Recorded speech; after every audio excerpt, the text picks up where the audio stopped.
माननीय अध्यक्ष जी, मैं स्पष्ट करना चाहता हूं, संसद ये देश का चर्चा का सबसे बड़ा पंचायत है और हम भाजपा वाले, एनडीए वाले चर्चा से कभी नहीं भागते।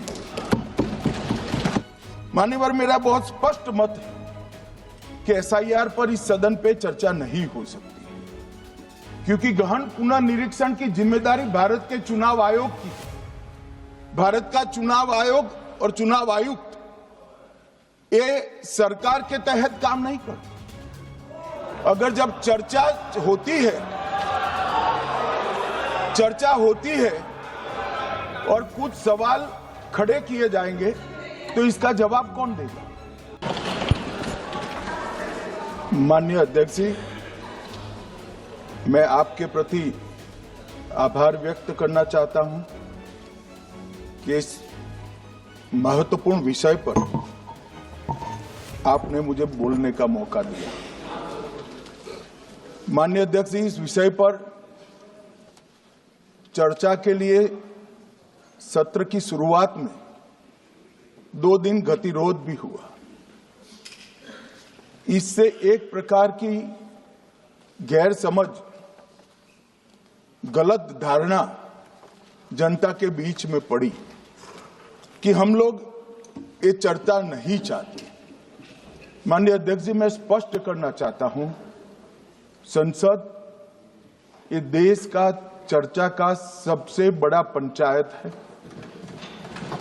और हम भाजपा वाले, एनडीए वाले चर्चा से कभी नहीं भागते। कोई भी मुद्दा हो, संसद के नियमों के अनुसार चर्चा के लिए हम तैयार रहते हैं। हमने 2 दिन तक विपक्ष के चर्चा करी कि इसको बाद में किया जाए, 2 सत्र बाद में किया जाए, मगर नहीं माने। हमने हाँ भर दी। मेरा दायित्व है मान्यवर कि हमने क्यों ना बोली थी। ना बोलने के 2 कारण थे। एक कारण था कि चर्चा गहन पुनर्निरीक्षण के नाम पर वो मांगते थे, एसआईआर के नाम पर मांगते थे। मान्यवर, मेरा बहुत स्पष्ट मत है कि एसआईआर पर इस सदन पे चर्चा नहीं हो सकती, क्योंकि गहन पुनर्निरीक्षण की जिम्मेदारी भारत के चुनाव आयोग की है। भारत का चुनाव आयोग और चुनाव आयुक्त ये सरकार के तहत काम नहीं करते। अगर जब चर्चा होती है और कुछ सवाल खड़े किए जाएंगे तो इसका जवाब कौन देगा? मान्यवर, जब उन्होंने कहा कि हम चुनाव सुधार पर चर्चा करने के लिए तैयार है, हम तुरंत मान गए और आज चुनाव सुधार पर ही चर्चा हुई।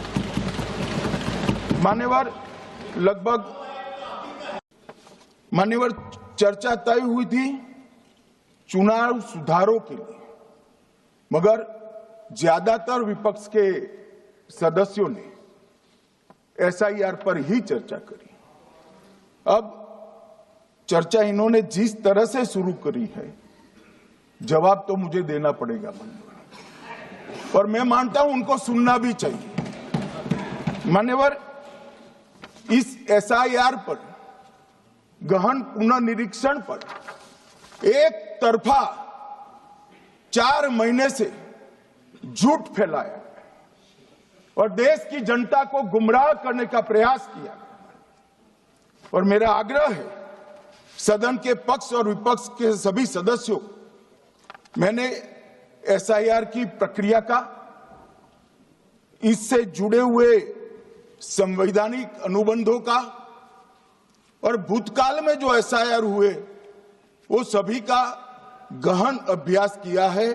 मैं आज आपके माध्यम से इस सदन को और सदन के माध्यम से पूरे देश की जनता को जो झूठ विशेषकर कांग्रेस पार्टी द्वारा फैलाया गया है, वो झूठ का मेरे तर्कों के हिसाब से जवाब देना चाहता हूं।